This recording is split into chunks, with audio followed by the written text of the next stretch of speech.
Всем огромный привет! Сегодня я покажу меню на день, что мы едим, что я готовлю. Сейчас у нас как раз таки утро, и я готовлю завтрак. На завтрак у меня будут панкейки. Это такие американские сладкие блинчики. И мне они очень нравятся, также детям моим нравятся, хотя я вообще блины не люблю, никогда ими не наедаюсь почему-то. Даже не знаю почему, либо я их просто переела, блины в детстве, потому что папа постоянно готовил блинчики, и бабушка любила покормить нас блинами. Но я, когда ем блины, я как-то не наедаюсь, а вот панкейки мне очень нравятся, и это единственные блины, которые я люблю.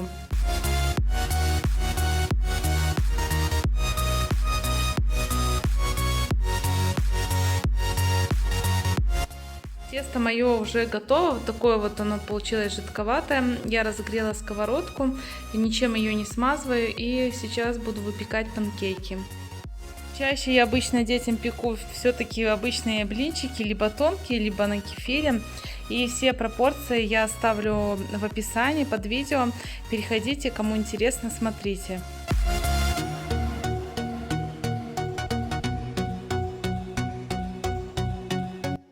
Также я сегодня приготовлю компот. Хочу использовать уже все эти ягоды. У меня из ягод только осталась черника. Уже вишни нету и других ягод, чтобы разбавить компот, тоже нету. Поэтому вот такой вот у меня получится компот.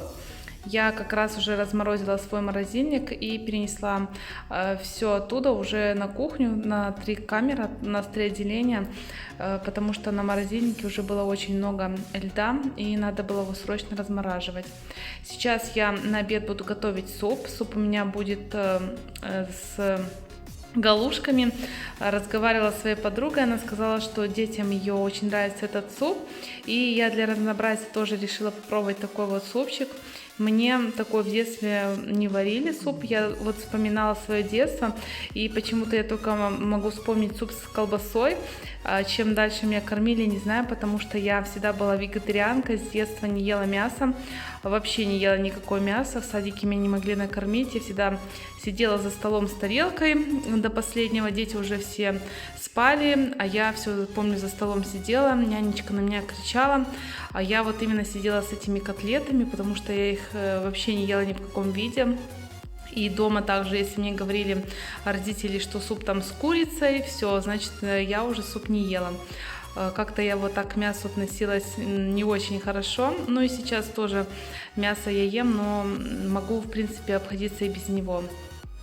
Сейчас я готовлю галушки, взяла яйцо, добавила соль и постепенно добавляю муку, делаю такое тесто не густое и не совсем жидкое. В интернете есть несколько видов галушек, и бывают очень густые делают, бывают совсем жидкие, ну я какую-то нашла середину.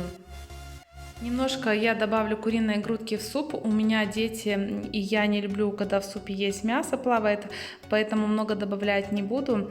И вообще иногда они у меня, дети, просят, чтобы я просто сварила куриный бульон без ничего. Вот эту саму водичку, они с удовольствием такой суп тоже любят. Бульон просто вот поесть. Наверное, после болезни такие часто бульоны хорошо готовить. И сейчас я вот так вот делаю галушки, добавляю в суп, и, в принципе, суп мой будет готов.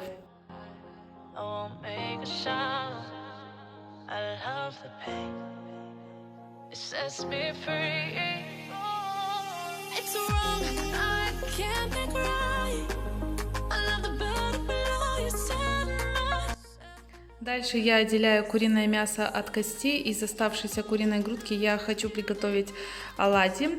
Я добавлю туда сметану, муку, яйца, хлеб, посолю, поперчу, сделаю такой вот фарш и затем буду уже обжаривать их на сковороде с 2 сторон.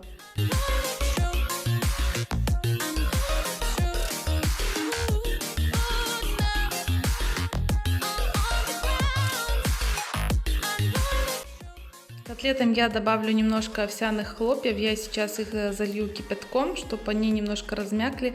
И также я еще перекрутила к фаршу луковицу, чтобы котлеты получились более сочные и вкусные.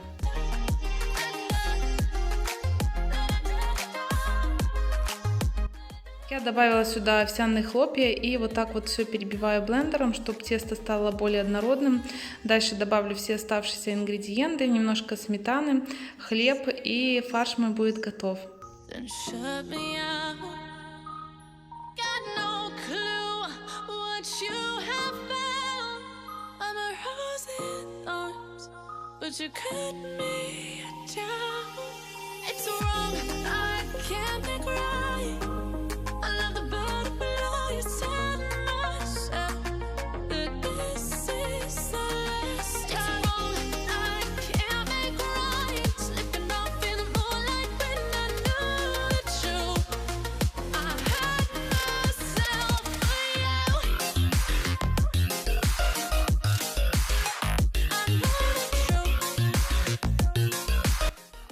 На ужин я сегодня буду готовить сосиски в тесте, поэтому сейчас занимаюсь приготовлением самого теста. Тесто у меня будет дрожжевое.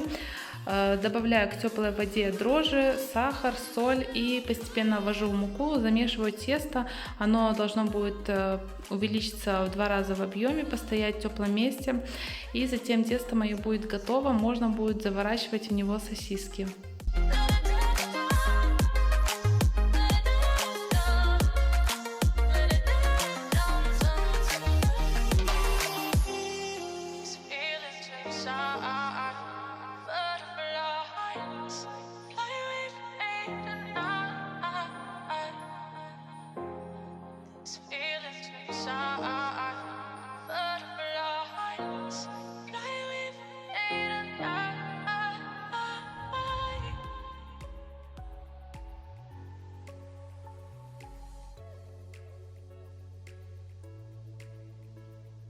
Тесто я накрываю полотенцем и оставляю в сторонке, чтобы оно подходило.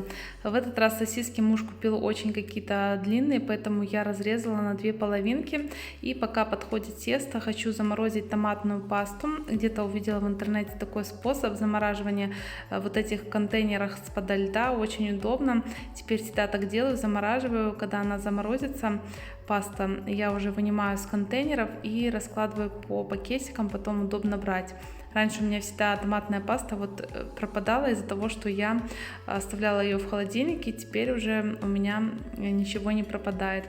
И сейчас я первый раз вот так вот тесто выпускаю из теста лишний воздух, чтобы он вышел, и затем опять отправлю его подходить, и уже тесто будет у меня готово.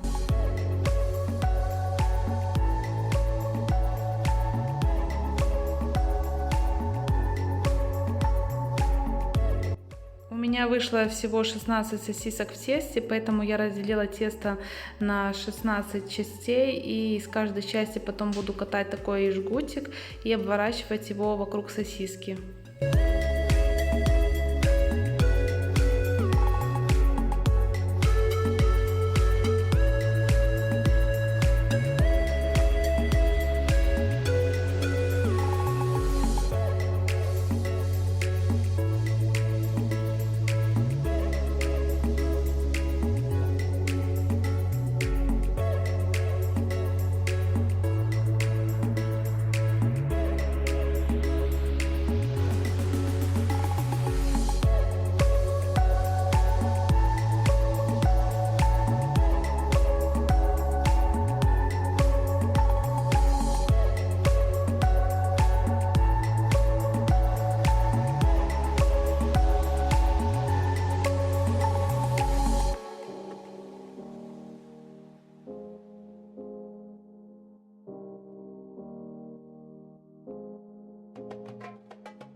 Сверху я сосиски смажу одним желтком и добавлю туда немножко молока.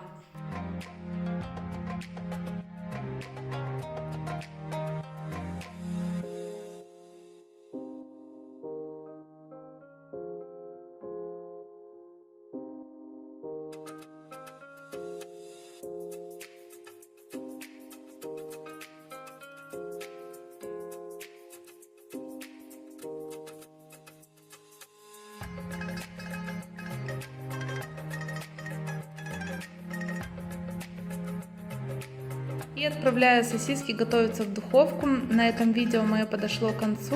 Всем пока-пока.